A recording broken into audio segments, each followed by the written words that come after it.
Sunlight streamed through the blinds, leaving a striped pattern on the floor. I can't remember when I stopped opening the curtains completely, probably after Janice passed away. The light now seemed too harsh, unnecessarily bright. In a house where her laughter was no longer heard, even the sun's rays seemed like uninvited guests. I slowly got up from the chair where I had spent the last 3 hours looking through old photo albums. My knees responded with their usual pain. My 72 years were increasingly making themselves felt. Today was the 5th anniversary of her death. It had been 5 years since I had been living alone in this house, which we had bought together almost 4 decades ago in the quiet suburb of Tigard. Our house had always been spacious for two, but now it seemed immense for one. 3 bedrooms, a living room, a kitchen, and memories everywhere. Photos on the walls, souvenirs from trips, her collection of porcelain figurines, which I never brought myself to put away. In the southeast corner of the living room stood an oak secretary desk, my miniature office. This is where I kept the folders with documents that I couldn't leave at the office when I retired. After the funeral, Mrs. Coleman brought me casseroles and pies for almost a month, until I told her I could manage on my own. Since then, we had only exchanged polite greetings when we met. The kitchen was clean and tidy. After so many years of living alone, I had learned to keep the house in a state of sterility that frightened the rare guests. Neatly arranged jars of spices, even stacks of plates, a spotless sink. Janice, among the dozens of folders, a thin file labeled Elma Rand, Cable, my sister-in-law, held a special place. She was the woman who had gradually distanced my only son from me. Quentin had met her 10 years ago, when she had just arrived from Eastern Europe on a student visa. She was bright, ambitious, and had an accent that he found charming. The wedding was modest and hasty. I remember she worked without official permission in their family business, organizing corporate events, and missed mandatory checks. These were minor issues that were usually overlooked, given the length of the marriage and the fact that Quentin was a citizen. But formally, they were violations. I warned my son about these risks. I explained that such negligence could lead to problems when renewing his residence permit or obtaining citizenship. Quentin took my words as an attempt to control their lives, as a manifestation of prejudice against foreigners. The irony was that in 30 years of service, I had helped hundreds of immigrants legalize their status, find loopholes in confusing legislation, and reunite with their families. Since then, our relationship with our son has been strained. Quentin called less and less often and only came to visit on major holidays.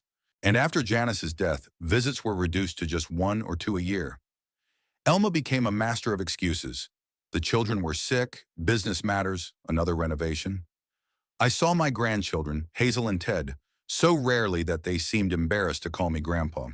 I took a sip of coffee and opened the folder. It contained copies of all of Alma's documents, her visa, marriage certificate, applications for status renewal, even receipts for payment of fees. At the same time, I kept a record of any violations I noticed, an old habit of documenting anything that seemed suspicious. Not to use against my daughter-in-law, but rather out of professional perfectionism and perhaps concern for my son. If problems arose, these records could help. A phone call broke the silence in the house. I glanced at the screen. Rod Harlow, my former deputy and one of the few colleagues I had kept in touch with since retiring. "Perry, old sea dog, how's it going?" His cheerful voice sounded unnaturally loud in the silence of my home. "Taking it easy, Rod. What's up? You don't usually call on weekends." "Heard the news? Bradley retired and Fenton was appointed to replace him." I frowned. James Fenton was known for his tough approach to immigration law. We had met several times at conferences, and he always struck me as someone who saw the letter of the law, but not its spirit. "How is he doing?" I asked, though I already knew the answer. "He started a real witch hunt. He's initiated a review of all cases from the last 15 years, especially those with the slightest violations of residency requirements. He says he wants to clean up the system and get rid of the dead souls in the database." I felt my heart sink. 15 years is exactly the period when Elma came to the country. "Does he have a list of specific cases?" I asked, trying to make my voice sound casual. Rod snorted. "You know I have eyes and ears everywhere.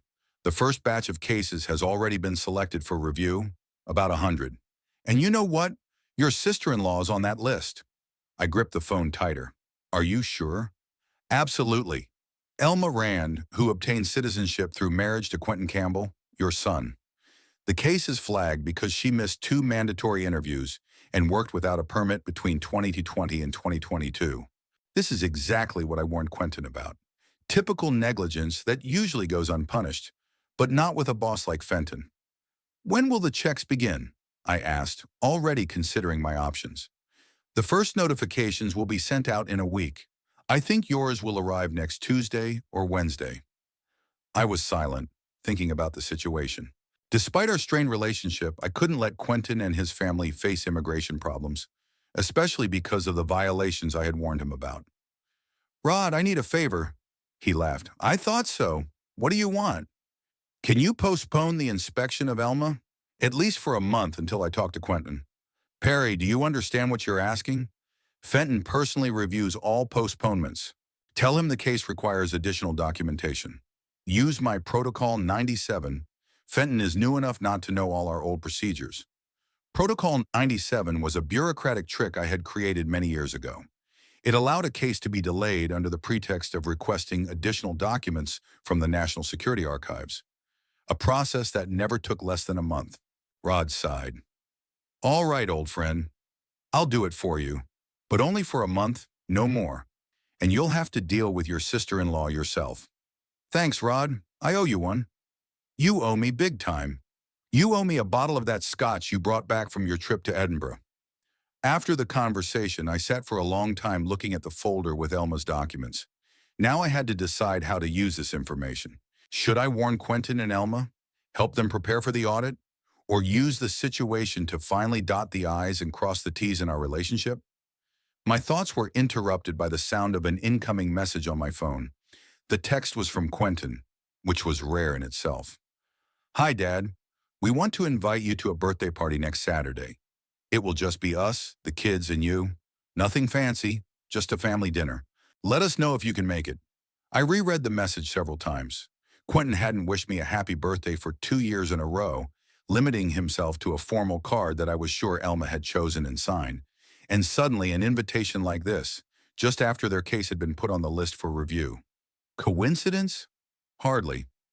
Over the years working in immigration, I had stopped believing in coincidences. Perhaps they already knew about the audit? Or had Elma, with her connections among immigrants, heard about Fenton's new policy and become concerned? In any case, it was a chance to talk to my son face to face, to warn him about the impending problems. A chance, perhaps, to repair our relationship. 72 is the age when you start to think about what you will leave behind. And the rift with my only son was my most painful regret. I typed a short reply. Thanks for the invitation. I'd love to come. My finger hovered over the send button for a moment. I wasn't sure I really would love to come. My last meetings with Quentin and Elma had been tense, filled with awkward silences and forced conversations about the weather. But I pressed send anyway. Returning to the secretary's office, I noticed a photo on the wall. Quentin in his graduation gown, Janice and I on either side of him, all smiling. Back then, we were still a real family. Before Alma came along, before Janice died, before all these years of mutual alienation. I closed the folder with the documents and carefully put it back in its place. The upcoming visit required preparation, and not just emotional preparation. I had to decide how much to tell Quentin about the audit. Should I warn him, give him time to prepare, or use this information as leverage if the situation required it? My gaze fell on the photo of Janice on the bedside table. She always knew how to reconcile Quentin and me, how to find compromises. What would you do in my place? I whispered, even though I knew the answer. Janice always chose family, always protected our loved ones, even when they were wrong.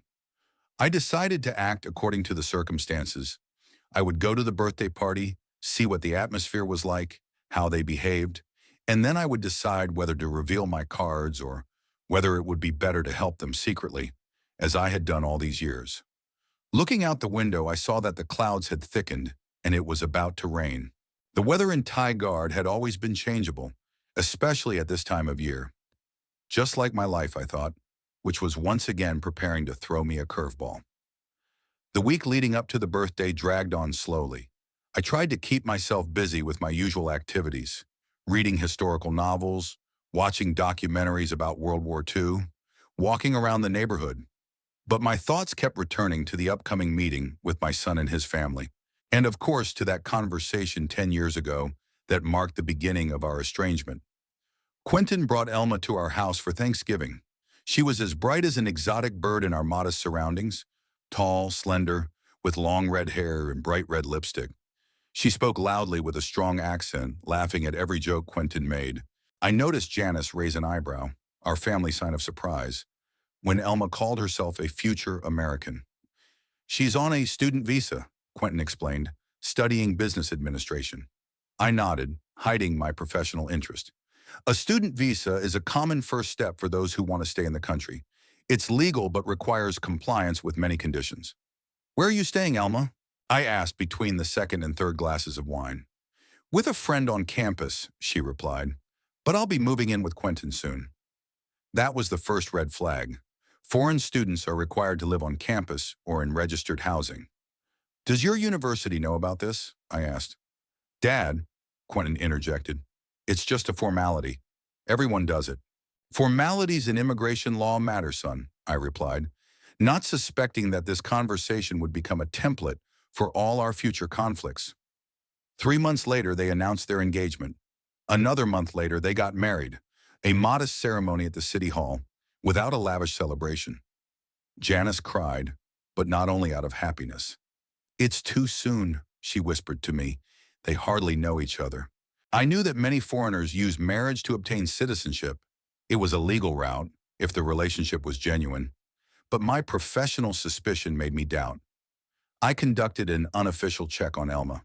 Nothing serious, just a basic query in the system. Everything was clean, her visa was valid, and there were no violations of her resident status at that time. I calmed down, deciding that my suspicion was simply the result of many years of working with violators of immigration law. After all, Quentin was an adult, capable of making his own decisions. The problems began a year later. Quentin and Elma started a small business organizing corporate events. Nothing special. Planning parties, team building, corporate events. Elma was the heart and soul of the company. She communicated with clients, conducted negotiations, and drew up estimates. Quentin was in charge of the technical side, sound, lighting, decorations. Once, while looking through their advertising brochure, I noticed that Elma was listed as a co-founder and creative director. That was the second warning sign. At that time, she only had a temporary residence permit, which did not give her the right to own a business or work without special permission. I invited my son to lunch, without Elma, and tried to explain the situation. Quentin, I'm glad things are going well for you, but Elma can't officially work for your company without a work permit. My son dismissed my concern.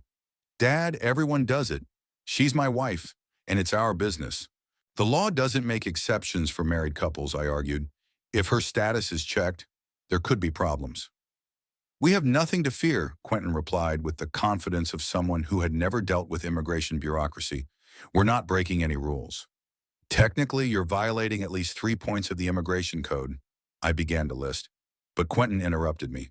Listen, I know you're worried, but Elma and I have thought everything through. In a couple of years, she'll get her citizenship, and all these formalities won't matter anymore. I wanted to explain to him that it was precisely these formalities that could become an obstacle to obtaining citizenship, but he wasn't listening anymore. This conversation was repeated with variations several times over the next few years. Every time I brought up the subject of Elma's documents, Quentin took it as an attempt to control him or a sign of mistrust. Gradually, he began to distance himself. His visits became less frequent, his phone calls shorter. Elma increasingly found excuses not to come to our house for the holidays. When Hazel, our first granddaughter, was born, I hoped that our relationship would improve.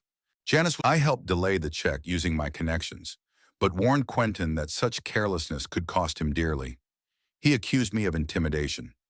You just don't want her to become a full member of this family and this country, he said at the time. Janice tried to smooth things over, explaining to her son that I just wanted to protect them. But he already saw me as the enemy and Elma as the victim of my supposed prejudice. When Janice fell ill, the situation temporarily improved. Quentin came more often, helped with her treatment, and supported me. Elma was also there, although I felt that her concern for Janice was more a matter of politeness than sincere feeling. After Janice's death, my son and I finally went our separate ways. He immersed himself in work, and I in loneliness. We maintained the appearance of a relationship, holiday greetings, occasional phone calls, even more occasional visits. But there was no real closeness anymore. And now, 5 years after my wife's death, I was driving to the cemetery to talk to her about our son and his problems. It was an old habit that helped me cope with loneliness. The Eternal Rest Cemetery was located on the outskirts of Tigard, among hills covered with pine trees. It was a quiet, well-kept place where each grave looked like a part of a harmonious landscape. Janice had chosen it herself when she was still healthy. "It's beautiful here," she said at the time, "and quiet. You'll enjoy coming here." I parked my car at the entrance and slowly walked along the familiar path. Janice's grave was on a small hill under an old oak tree. A simple granite stone with her name, dates of birth and death, and a short phrase, "Love remains." "Hello, dear," I said, sitting down on a bench next to the grave. "I'm sorry I didn't bring flowers. I know you love lilies, but I was in a hurry." I paused, gathering my thoughts. Talking to Janice always helped me figure out difficult situations, even now that she couldn't respond. Quentin invited me to his birthday party. Strange, isn't it? After so many years of coldness. I think it's because Elma is on the list for inspection. You would say I'm too suspicious, and maybe you're right, but the coincidence is too obvious. The wind rustled the oak leaves as if Janice was trying to say something. "I know you would want me to help them. Despite everything, Quentin is our son, and I will help, of course. I've already arranged a postponement with Rod, but I don't know if I should tell them about it right away. Maybe I should find out why they really invited me first." I imagined Janice shaking her head, disapproving of my manipulations. "You're right, as always, I have to be honest. But what if they're using me? What if this is all just so I can cover up their mistakes again, and then they disappear from my life for months?" The silence of the cemetery was the only answer. I sighed. "Okay, I'll try to be fair. I'll tell them about the inspection and help them prepare. But this time, they'll have to listen to my advice. No excuses, no disregard for formalities. Elma will have to get her documents in order if she wants to stay in the country." I sat there for a few more minutes, staring at the monument. Then I got up and touched the cool granite. "I miss you, Janice. Every day." On the way home, I decided to stop by the Greenfield supermarket to buy something for tea. Her birthday was in 3 days, and I wanted to be ready. I already had a gift, antique cufflinks that I had bought a month ago when I saw them in a jewelry store. They reminded me of my father's cufflinks, which Quentin had always wanted to inherit, but which had been lost during a move many years ago. I was methodically selecting products at the supermarket when I heard a familiar voice. Perry Campbell. What a coincidence. I turned around and saw Sheila Brooke, a petite woman with short gray hair and a sharp, attentive gaze. We had worked together for almost 15 years. She was the head of the document verification department. After I retired, we occasionally met at official immigration service events. "Sheila, it's good to see you." I smiled, genuinely pleased to see my old colleague. "How are you, old bureaucrat?" She had always been straightforward, which I appreciated. "I hear you're a recluse now." "Not exactly a recluse, just someone who values peace and quiet," I replied. "And you? Still chasing fake passports?"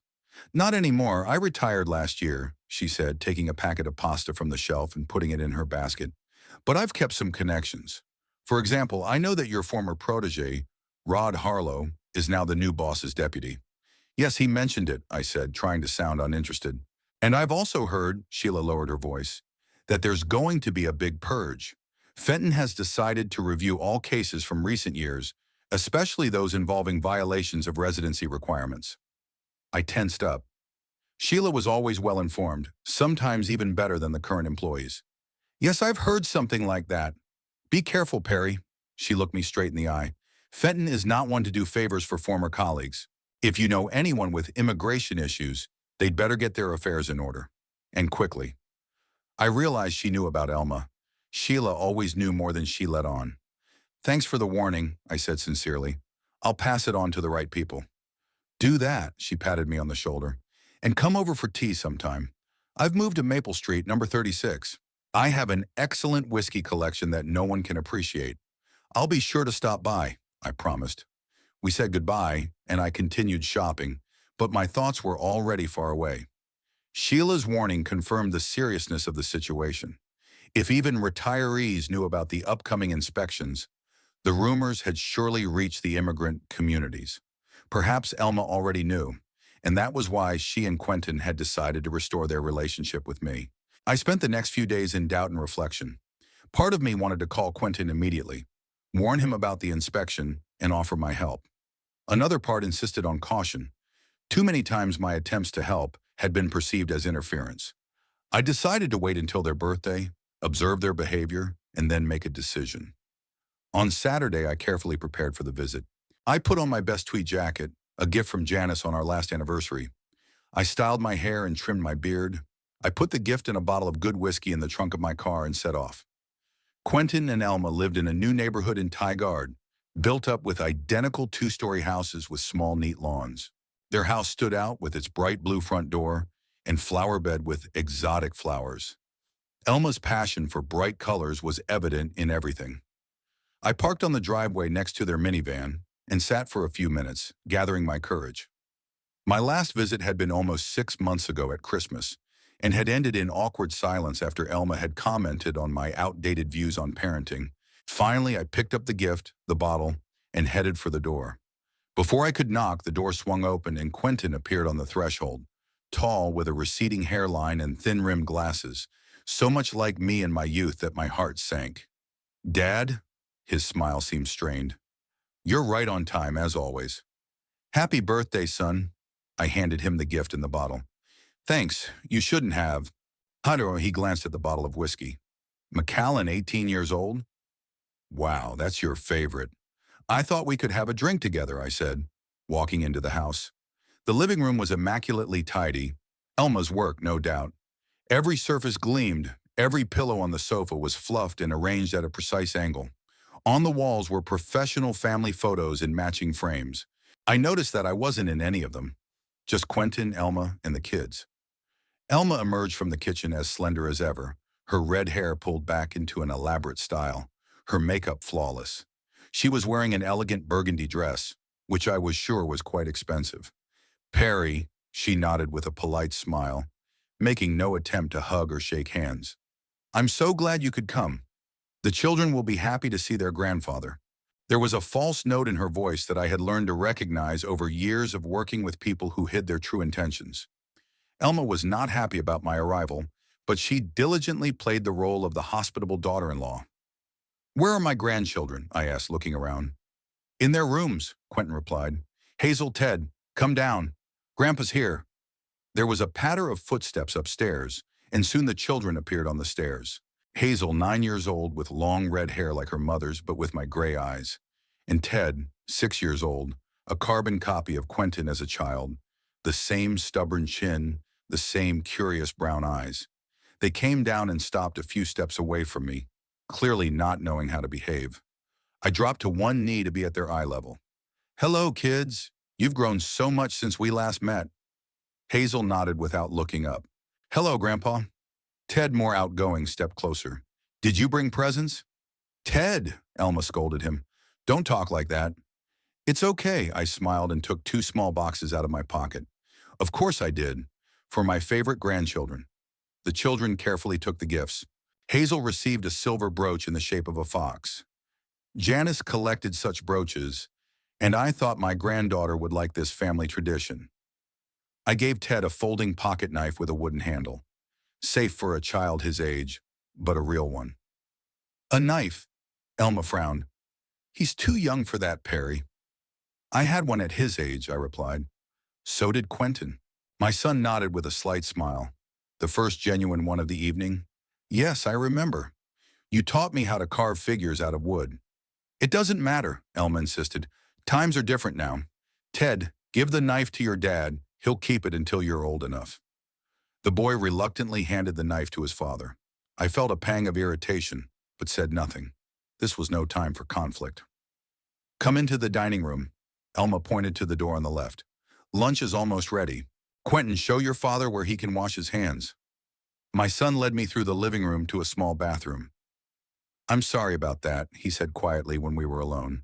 Elma is very concerned about the children's safety. I understand, I replied, although I didn't really understand this excessive protectiveness. How are you doing? Is business booming? Quentin hesitated. Overall, it's good. There are some difficulties, but we're managing. I sensed the tension in his voice, but decided not to press the issue. All in good time. When we returned to the dining room, the table was already set. A perfectly ironed tablecloth, impeccably arranged cutlery, fresh flowers in the center of the table. Elma always loved to impress. Sit down, Perry, she said, pointing to the seat opposite Quentin. We're having a family dinner tonight. I sat down, feeling the atmosphere in the room becoming increasingly tense. The children fell silent. Quentin tapped his fingers nervously on the table, and Elma bustled about, arranging the dishes. It looks delicious, I said when she put the roast chicken on the table. You've always been an excellent hostess. Thank you, she replied with a forced smile.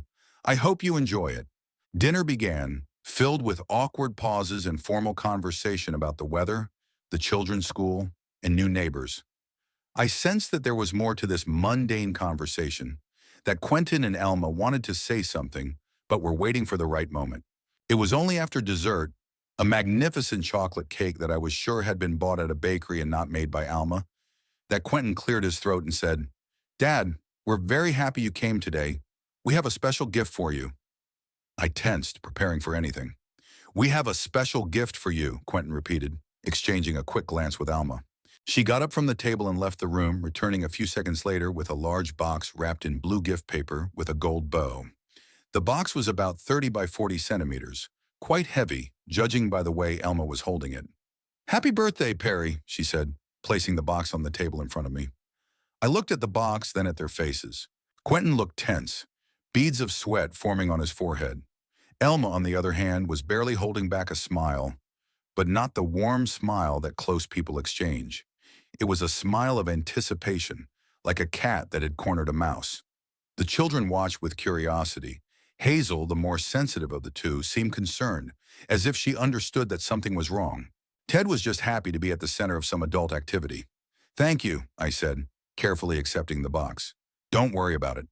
Oh, it's no trouble, replied Elma. We've been planning to give you this gift for a long time. Open it. Don't keep us in suspense. I began to carefully unwrap the paper, as I had been accustomed to doing since childhood, when gifts were rare and every piece of wrapping paper was saved for reuse.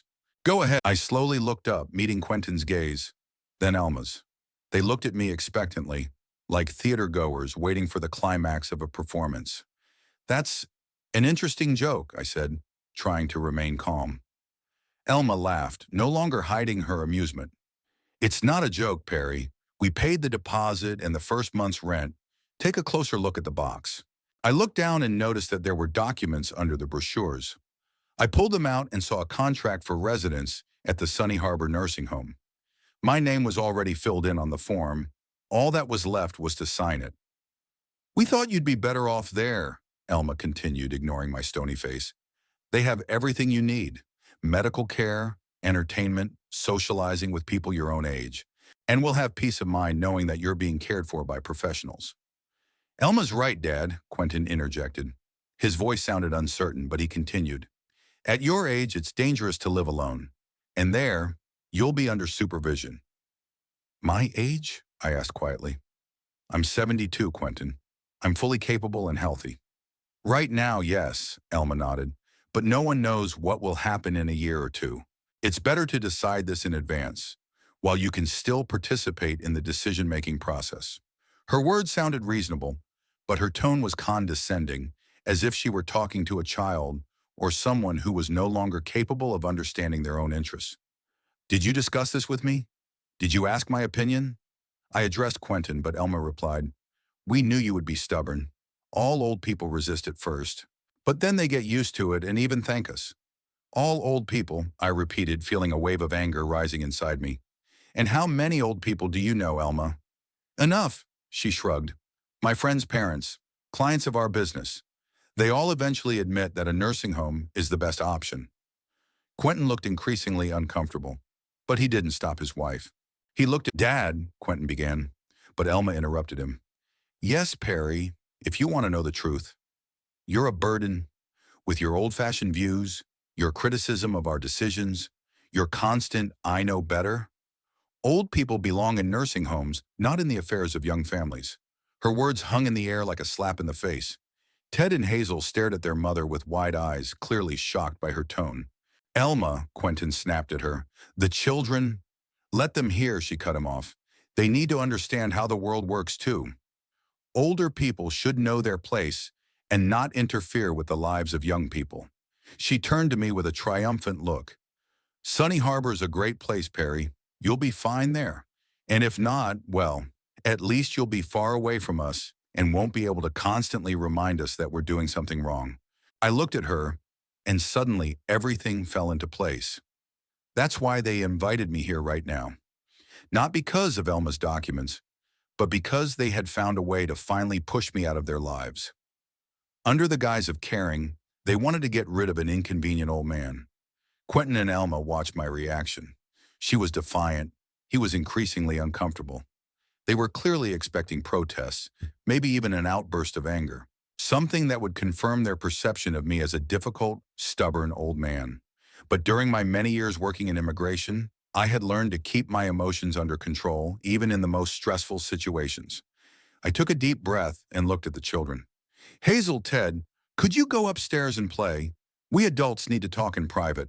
The children jumped up from the table with relief and quickly disappeared up the stairs to the second floor.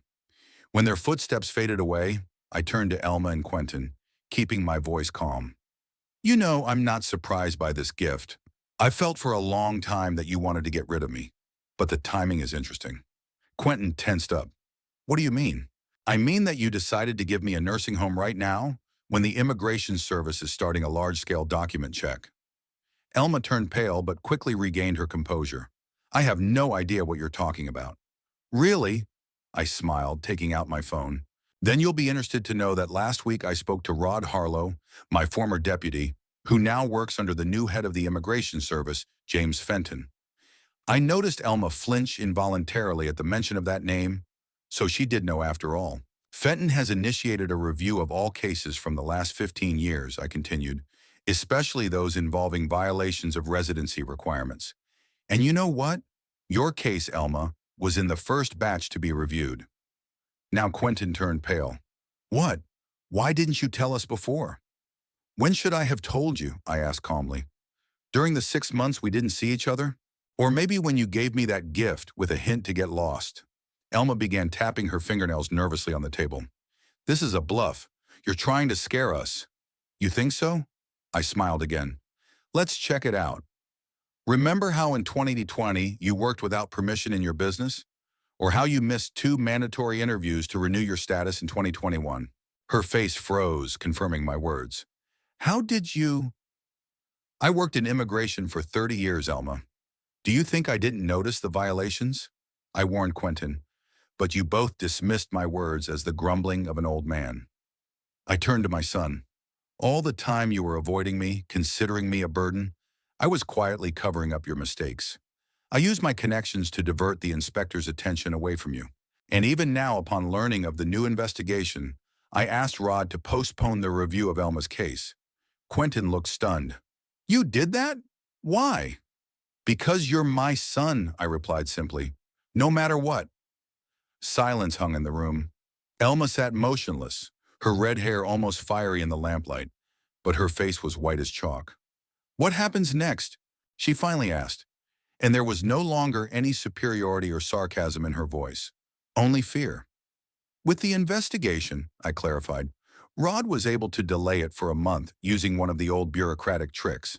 But Fenton is not one to give up easily. He will want to see this through to the end. And what does that mean for me? In the worst case, revocation of citizenship and deportation, I said without malice, simply stating the facts. Although, given the length of your marriage and the fact that you have children who are citizens by birth, it will most likely be a fine and a stern warning. But that's assuming all other aspects of your case are in perfect order. Quentin clutched his head. God, why didn't you tell us it was so serious? I did, I reminded him, many times, but you thought I was just nitpicking, that it was just a formality. Elma suddenly leaned forward. Can you help? You have connections. You said so yourself. I looked at her, then at the box with the gift. I can. But why? According to your logic, old people belong in nursing homes, not in the affairs of young families. So my problems are in Sunny Harbor, and yours are here. It was a harsh response, but after all the years of neglect, after this attempt to send me to a nursing home, as if I were useless, I felt I was entitled to a little revenge. Elma turned even paler, if that was possible. Quentin looked devastated. Dad, he began. What? I interrupted. Are you kidding? Is that what you meant to say? Or maybe you really think that a 72-year-old man, fully capable and healthy, belongs in a nursing home just because his daughter-in-law doesn't like him being in her life. Quentin lowered his head, unable to find an answer. Elma looked at me with hatred mixed with fear. Her career, her status, perhaps even her right to remain in the country, all of that now depended on the man she had just tried to humiliate and throw out of the family's life. What do you want? She finally asked. For us to apologize? To take back the gift? I want respect, I replied. Not because I can help with your paperwork, but because I am Quentin's father and your children's grandfather. Because I am a man who deserves dignity, not ridicule and attempts to get rid of him. I got up from the table, taking my jacket from the back of the chair. And now I think I'll go home. To my home, not to Sunny Harbor, and I'll wait for you to decide if you really want my help, or if you'd rather manage on your own. Quentin followed me. Dad, please don't leave like this. Let's talk. We've already talked, I said, and you've made your position very clear. Now it's my turn. I headed for the door, but stopped at the stairs. Hazel, Ted, Grandpa is leaving. Come down and say goodbye. The children appeared on the top landing, clearly upset. They slowly descended the stairs, not looking at their parents. Will you come back? Ted asked quietly. I knelt down and looked him in the eyes. Of course I will. You are my grandchildren, and I love you very much. Even if Mom and Dad are being mean? Hazel asked, surprising me with her insight. Even then, I smiled. Family is family, even when we're angry with each other. I hugged them both, feeling their little arms wrap around my neck. At that moment, I realized that I couldn't completely sever ties with Quentin and Alma, no matter how much they hurt me. For the sake of my grandchildren, I had to find a way to maintain the relationship. Getting up, I nodded to Quentin. Call me when you're ready to talk seriously about Alma's documents and how we're going to build our relationship going forward. He nodded silently, unable to find the words. Alma stood in the dining room doorway with her arms crossed over her chest. Her face was impenetrable, but her eyes betrayed her fear. For the first time in all the years I had known her, I saw genuine anxiety in her eyes rather than arrogance or irritation. Harlow, she said quietly, is this the same Rod Harlow who is now Fenton's deputy? Yes, I confirmed. We've worked together for almost 20 years. He's my friend. And he really postponed the review of my case. For a month, I nodded, but it's a temporary measure. Fenton is serious. She swallowed. What should we do? You? Decide if you want my help, I replied. Me? Go home and think about whether I should offer it. With that, I opened the front door and stepped out into the cool evening air. Behind me, in the lighted doorway, stood Quentin and Elma, confused and frightened. And between them, the children, who didn't fully understand what was happening, but sensed that the adult world had just been turned upside down. As I got into the car, I had mixed feelings. On the one hand, I felt satisfaction that I had managed to stand up for myself and show Elma and Quentin that I could not be treated like a disposable object. On the other hand, I felt the weight of the realization that our relationship would now change forever, and it was unclear in what direction. But one thing I knew for sure, whatever my next steps might be, they would be dictated not by revenge but by concern for my son and grandchildren, even if that meant helping Elma, who had just tried to send me to a nursing home. As I started the engine, I took one last look at the house. Quentin was still standing in the doorway, looking at me with an expression I couldn't quite decipher. Regret? Fear? Hope? Perhaps all of the above. I nodded to him and drove away, heading home, where silence, memories, and decisions to be made awaited me. 3 days after the ill-fated birthday passed in silence, I received no calls or messages from Quentin or Elma. Part of me expected an immediate reaction. Panic, attempts to make amends, pleas for help. But apparently they needed time to understand the situation and decide how to proceed. I didn't rush things. Returning home that evening left me with mixed feelings. Satisfaction that I had been able to fight back was mixed with bitterness at the realization of the depth of the gulf between me and my son. Plus, there was that ridiculous box of nursing home brochures that I had taken with me for some reason. On the morning of the fourth day, as I was having breakfast in the kitchen, the doorbell rang. There could only be one person visiting so early, a courier or Quentin. I guessed it was the latter, and I was right. My son stood on the doorstep, rumpled and sleep-deprived, with dark circles under his eyes. He was wearing the same sweater he had on the day we met, as if he hadn't changed his clothes in all those days. He nervously fiddled with his car keys. "Dad," he began without greeting me, "we need to talk." I stepped back silently, letting him into the house. We went into the kitchen, where my half-finished cup of coffee and uneaten toast were still on the table. "Would you like some coffee?" I asked, knowing that Quentin, like me, couldn't function properly without his morning dose of caffeine. He nodded, and I got a second cup. We were silent while the coffee was brewing. I wasn't going to start this conversation. The initiative had to come from him. Finally, after getting his cup and taking his first sip, Quentin spoke up. "Is it true, what you said about the audit in Elma's documents?" "Every word," I confirmed. "Fenton has indeed started a major audit, and Alma's case is indeed in the first batch. And yes, I did ask Rod to postpone the review for a month." Quentin ran his hand over his face. "God, why didn't you tell us earlier?" "Would you have listened?" I asked without reproach, simply stating a fact. In recent years, any comment I made about Elma's documents was perceived as an attempt to control her or a sign of mistrust. He lowered his eyes, acknowledging that I was right. "What happens now?" There was alarm in his voice. "Elma is beside herself. She can't." "Elma always said that her friends, who also married Americans, don't follow all these formalities and everything is fine with them," Quentin continued. I believed her. It seemed that the rules were created to complicate life, not out of real necessity. "Most rules do exist simply for the sake of order," I agreed. "And that gift was a cruel joke. Elma suggested it as a way," he hesitated, "a way to get rid of me." I finished for him.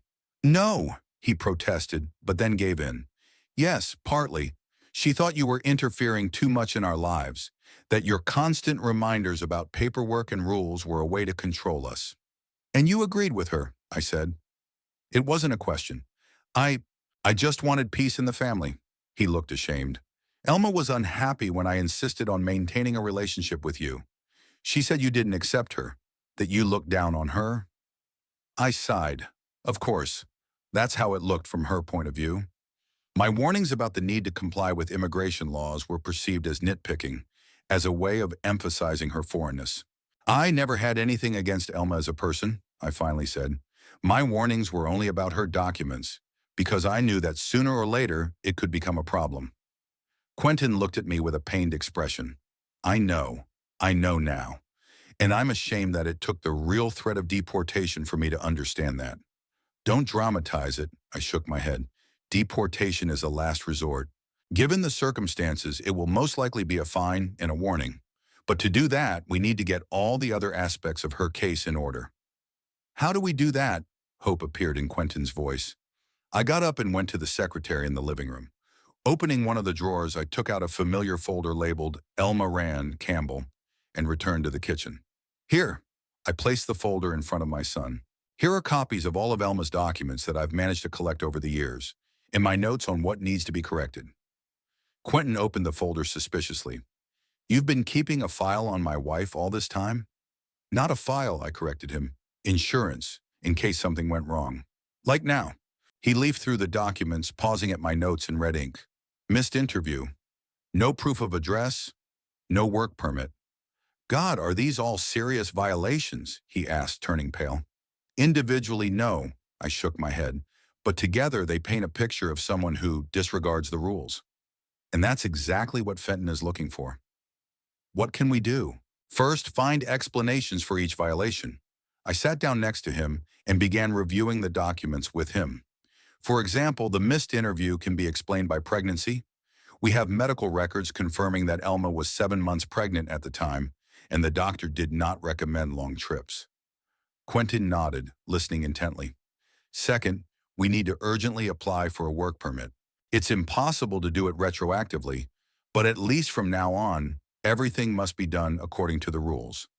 What about the lack of proof of address? He pointed to the relevant note. That's the easiest part, I shrugged. You need to collect utility bills, bank statements, any official documents with your address from the last 5 years. The more, the better. We spent the next hour making a plan of action for each point. Quentin took notes, asked questions, gradually immersing himself in the legal intricacies that he had previously considered empty formalities. When we were done, he leaned back in his chair, looking both exhausted and relieved. Thanks, Dad. I don't know what we would have done without your help. Probably hired an expensive immigration lawyer. I smiled weakly. He looked at me seriously. That's not all I mean. I mean that you continue to help us, despite how we treated you. You're my son, Quentin, I said simply, despite everything that happened between us. Tears welled up in his eyes and he quickly turned away, hiding his emotions. About that gift, he began. Let's just forget about it, I interrupted. It was a stupid, cruel joke, but I'm not going to hold a grudge against you forever. No, I want to explain, he insisted. It was Elma's idea, yes, but I should have stopped her. Instead, I let it happen because part of me was angry with you, because you were always right, because you warned us about problems with the documents, and we didn't listen, because your constant presence reminded me of my mistakes. I listened silently to his confession, realizing that behind these words lay a deep inner struggle. That still doesn't justify what we did, he concluded, and I want to apologize, truly. I put my hand on his shoulder. I accept your apology, Quentin, but there's one condition. What is it? He tensed. You have to start thinking for yourself, I said seriously. Don't let Elma or anyone else make decisions for you, especially ones that affect our family. He nodded. I promise, and I want you to know that the kids miss you, especially Hazel. She keeps asking when Grandpa's coming to visit again. Thoughts of my grandchildren warmed my heart. I miss them too. Maybe they could stay with me next weekend? If Elma doesn't mind, of course. I'll talk to her. Quentin nodded, gathering the documents back into the folder. But I don't think she'll object. After that evening, she changed.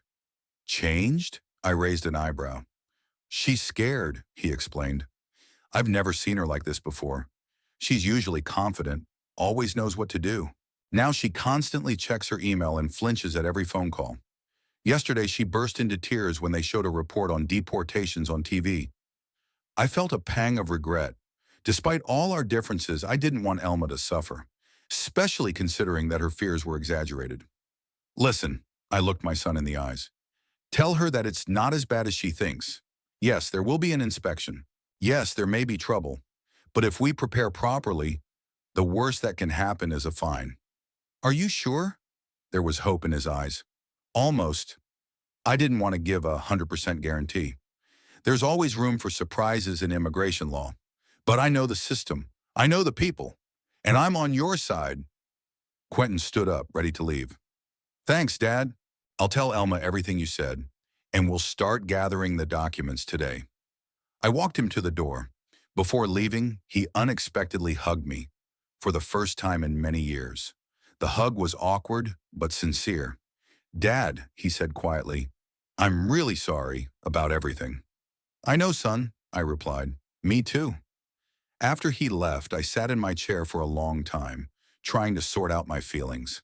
Relief that the first step toward reconciliation had been taken. Anxiety about the upcoming review of Elma's documents. Hope that our relationship with our son could be restored. And somewhere deep down, a quiet sadness that it took the threat of deportation for him to finally hear me. In the evening, Rod Harlow called, Perry, I have news, and it's not very good. I tensed up. What happened? Fenton has discovered a delay in your daughter-in-law's case, Rod said, his voice sounding concerned. He didn't buy the 97 protocol. He said it was an outdated procedure and demanded that the case be returned to active processing immediately. I gripped the phone tighter. How soon will the review begin? The notification has already been sent, Rod replied. They'll receive it in the next few days. By regular mail. I cursed silently. Quentin was just beginning to realize the seriousness of the situation, and there was no time left to prepare. What kind of investigation is it? I asked, trying to assess the scale of the problem. Full, Rod sighed. Entry history, all status extensions, marriage verification, employment history. Fenton personally added a clause about business verification. It seems he knows or suspects that Elma was working without a permit. This was worse than I had expected. Not just a formal check, but a thorough investigation. Who is the lead inspector on the case? This question was critically important. The outcome of the case often depended on the personality of the inspector. Linda Price, Rod replied. I relaxed a little. Linda was a strict but fair inspector. We had worked together several times, and I knew she wouldn't deliberately look for problems where they could be avoided. That's a little encouraging, I said. Will they have time to prepare for the interview? The standard 2 weeks from the date of notification, Rod replied. But Perry, there's something else. Fenton personally requested all the cases where I used deferrals in recent months. He's looking for a pattern, trying to figure out if I'm covering for someone. I understood what that meant. Rod was risking his career by helping me. Listen, I said seriously, if they ask you directly, don't lie. Say that I asked for a favor for my family. I don't want you to get in trouble because of me. Don't worry about me, he waved it off. I can still get out of this. But your people need to be ready. Fenton is serious, and he's not the type to easily forgive violations, even minor ones. After the conversation, I immediately called Quentin, but got his voicemail. I left a message asking him to call back as soon as possible. Then I sat down at the computer and began to draw up a detailed plan of action. What needed to be done before the interview, what documents to collect, how to explain each violation. Time was working against us. Elma had already received the notification or would receive it in the coming days. They would have only 2 weeks to prepare for the interview that could determine her future in this country. I worked late, recalling all the intricacies of immigration law, all the possible loopholes and exceptions. 30 years of experience had to come in handy now, when my son's family's future was at stake. Around midnight, Quentin called, his voice trembling with excitement. Dad, we got a letter from the Immigration Service. We're being called in for an interview in 2 weeks. What should we do? Calm down, I said, trying to sound more confident than I actually felt. I already know about this and am working on a plan. Come over tomorrow and we'll get ready. Elma is panicking, he continued. She says that if she is deported, she will lose her children. That won't happen, I assured him. Even in the worst-case scenario, you'll have time to file an appeal and find other ways to legalize your status. But it won't come to that if we prepare properly. Are you sure? His voice sounded childishly trusting, something I hadn't heard in many years. I'll do everything I can, I promised. Now go calm your wife down and try to get some sleep. We have a lot of work to do tomorrow. After the conversation, I sat at the table for a long time, looking at the documents spread out in front of me. The situation was more serious than I had initially thought.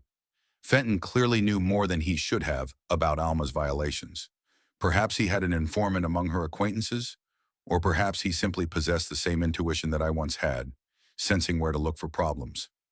In any case, we had a difficult battle ahead of us, and I was ready to fight it, despite all the resentment and disagreements, because in the end, we were family.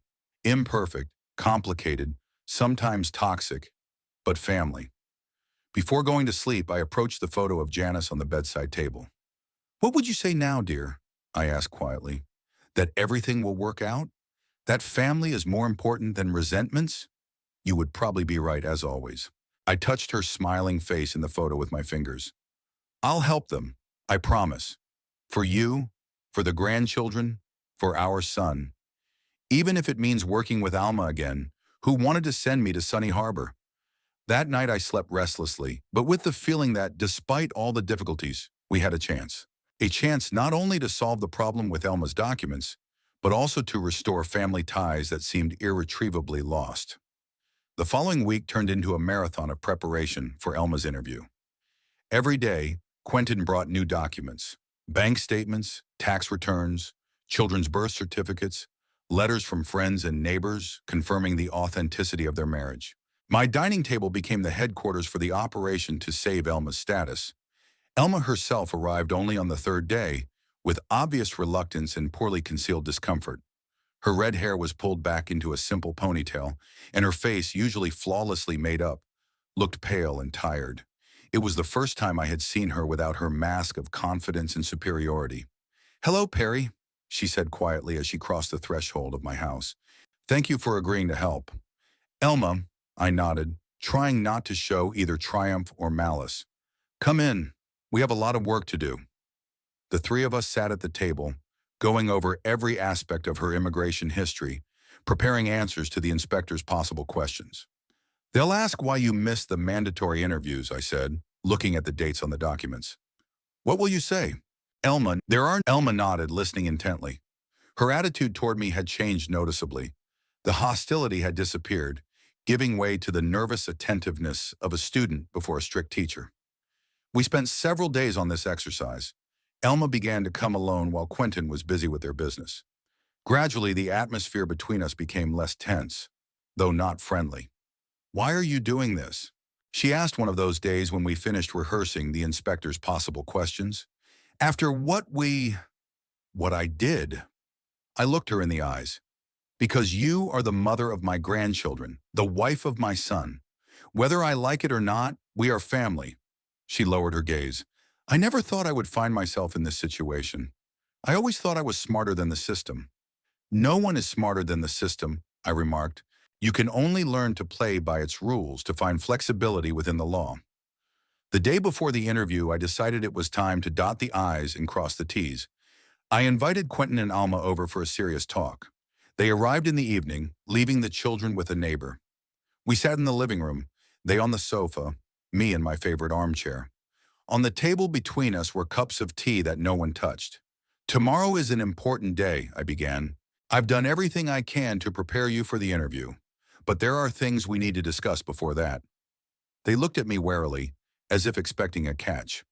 "I'm helping you not to get something in return," I continued, "but I need guarantees that our relationship will change, that there will be no more attempts to remove me from my family, from my grandchildren, from your life." Quentin nodded. "Of course, Dad. I already told you I'm sorry for—" "Let me finish," I interrupted him gently but firmly. "I'm not talking about apologies. I'm talking about specific changes. First, no more talk of nursing homes or other ways of taking care of me without my direct involvement in the decision." "That's fair," Quentin agreed. Elma was silent, but I could see her clenching her hands on her lap. "Second, I want to see my grandchildren regularly, not just on big holidays, but to really be involved in their lives." "The children will be happy," Elma finally said, "especially Hazel. She misses you." I nodded, accepting her words. "And one last thing. I've decided to go back to work." They both looked at me in surprise. "What do you mean?" Quentin asked. "Do you want to go back to immigration?" "No," I shook my head. "I'm going to work as an independent immigration consultant, helping people with their paperwork, preparing them for interviews, appealing decisions. I have the experience, knowledge, and connections. And as the situation with Elma has shown, there is a need for this." Elma sat up straight, looking at me with a new expression, a mixture of respect and disbelief. "You're going to advise immigrants after so many years of working on the other side?" "I've always been on the side of the law, not against anyone," I replied. "And yes, I want to help people navigate a system that I know better than most." "That's unexpected," Quentin said, "but I think it's a good idea. You always said you missed working." I nodded. "This situation with you made me realize that I can still be useful, that my experience shouldn't go to waste." "Who will your clients be?" Elma asked with the practicality that had always been part of her character. "To start with, friends and acquaintances of your friend," I replied. "I'm sure there are people in your circle who have immigration issues. Then if all goes well, I may expand my activities." "I have a friend, Natalie," Elma said unexpectedly. "She's in a similar situation. If my case ends well, I could recommend her to you." It was the first time she had offered me help, even in this form. It was a small but significant gesture. "I'd appreciate that," I nodded, "but let's deal with your case first." We continued to discuss the details of the upcoming interview, but the atmosphere had already changed. There was something in the air that hadn't been there before. Mutual respect, albeit cautious. As they were leaving, Elma paused at the door. "Perry," she said quietly when Quentin was already at the car, "I know we'll never be close, but I want you to know that I appreciate your help, and I'll try to be better for the kids and for Quentin." It wasn't a full apology, but for Elma, with her pride, it was a significant step. I nodded, accepting her words. "Good luck tomorrow. Remember everything we discussed and be as honest as possible." The next day I was restless, waiting for news. The interview was scheduled for 11 in the morning, but the process could take several hours. I tried to distract myself by working on a business plan for my consulting practice, but my thoughts kept returning to Elma and Quentin, sitting in front of the stern inspector Linda Price. Around 3 o'clock, I got a call from Quentin. I grabbed the phone without even saying hello. "How did it go?" "Better than we expected." My son's voice sounded relieved. "The inspector was strict but fair. She asked exactly the questions you prepared us for." "How did Elma do?" I asked, knowing that her nervousness could have ruined everything. "She did great," Quentin said proudly. "She calmly explained all the violations, admitted her mistakes, and didn't try to wriggle out of it." The inspector appreciated that. "And what was the result?" "The official response will be in 2 weeks," Quentin said. But the inspector hinted that it will most likely be limited to a warning and a fine, no deportation. I breathed a sigh of relief. The situation, which had seemed catastrophic a week ago, now looked quite manageable. "That's great news," I said. "Where are you now?" "We're on our way home," he replied. "Elma is exhausted and needs to rest. But we'd like to invite you to dinner on Saturday, to celebrate and start over if you agree." I smiled. "Of course I agree. What time?" We agreed on the details and I hung up, feeling a strange satisfaction. Not a triumph over Elma, not schadenfreude that they had become dependent on my help. Just a quiet joy that a family that had seemed hopelessly divided was beginning to find its way back together. I spent the remaining days until Saturday preparing for a new chapter in my life. I contacted old colleagues, learned about current trends in immigration policy, and compiled a list of services I could offer as a consultant. The call to Sheila Brooke was particularly important. I invited her to that very tea with whiskey she had suggested when we met at the supermarket. We met at her cozy house on Maple Street, a small but tastefully furnished cottage where every item had its own history and purpose, just like the hostess herself. "So Perry Campbell is back in the game?" she asked, pouring whiskey into glasses. "As a consultant for immigrants? Ironic, don't you think?" "Life is full of irony," I smiled, accepting a glass. But I always tried to be fair, even when I was working for the service. Now I'll just be helping people from the other side. "And what led to that decision?" Sheila settled into the chair opposite me, watching me intently. I told her about the situation with Alma, about the birthday gift, about how I helped them prepare for the interview. I didn't go into personal details, but I gave her enough to understand the context. "And you decided you could do this professionally?" she asked when I finished. "Why not?" I shrugged. "I have the knowledge, the experience, the connections, and as it turns out, I can still be useful." Sheila thoughtfully twirled her glass in her hands. "You know, that's not such a bad idea. I sometimes consult on document verification myself. Unofficially, of course." "Really?" I was surprised. "And how's that going?" "Not bad," she smiled. "It turns out that 30 years of working with documents makes you a pretty valuable specialist." We talked about opportunities for cooperation, about how we could combine our efforts.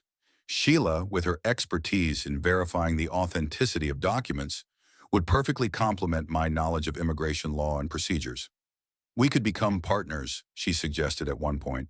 "Campbell and Brooke, immigration consultants." "Sounds good, doesn't it?" I smiled, imagining the two of us working together in a small but cozy office. "Sounds great." As I was leaving, Sheila walked me to the door. "You know, Perry, I always thought you retired too early. You're not the type to sit around doing nothing." "You're right," I admitted. "I just needed a push to realize it." She squeezed my hand goodbye. "Call me next week. We'll discuss the details of our partnership." On my way home, I felt the energy I had been lacking so much in recent years filling me up again. My plan for a new life was beginning to take shape. A consulting business with Sheila, a restored relationship with my son and grandchildren, a new purpose and meaning. On Saturday, I arrived at Quentin and Alma's house feeling different than I had the last time. Not as an unwelcome guest or a burden they wanted to get rid of, but as a person who had rediscovered his place in life and in the family. The house looked different, less sterile, more alive. New photos had appeared on the walls, including several with me in them. The children greeted me with sincere joy, especially Hazel, who immediately dragged me off to show me her new rock collection. Dinner took place in a warm, almost relaxed atmosphere.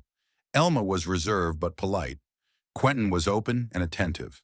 We talked about my plans to start a consulting business, the children's successes at school, and the possibility of spending a weekend together outside the city. After dinner, when the children had gone to watch a movie, Quentin poured wine for the three of us. "A toast," he said, raising his glass, "to new beginnings." We drank, and I felt something change in the air. Not complete reconciliation, but the beginning of a new phase in our relationship, based on mutual respect rather than resentment and manipulation. "By the way," said Elma, putting her glass on the table, "I spoke with Natalia. She would like to consult with you about extending her residence permit, if your offer is still valid." "Of course," I nodded. "I'll be happy to help. And also," she paused for a moment, "I threw away all the Sun Harbor brochures. It was unworthy of me." It was the closest thing to an apology I could expect from Alma. I accepted it with a nod. "All right, consider the incident resolved."